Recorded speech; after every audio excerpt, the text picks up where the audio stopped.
Niveli i Vardarit në rajonin e Tetovës, krahasuar me situatën e 3 ditëve të mëparshme, është zvogluar dhe për momentin nuk ka rrezik për dalje nga shtrati.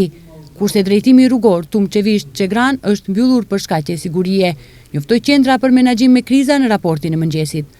Gjatë natës në fshatrat, Nerazh dhe Gloq të komunës së Tearcës, era e fuqishme ka rrëzuar 2 shtylla të Telekomit. Është njoftuar Telekomi, kurse problemi pritet të zgjidhet brenda ditës, njoftuan nga qendra për menaxhim me kriza.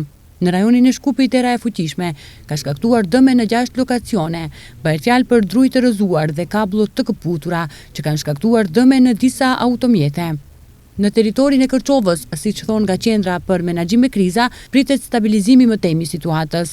Numri të evakuarve mbetet i pandryshuar, 250 persona apo 63 familje, të cilëve u sigurohen ushqim, ujë dhe mjete të domosdoshme.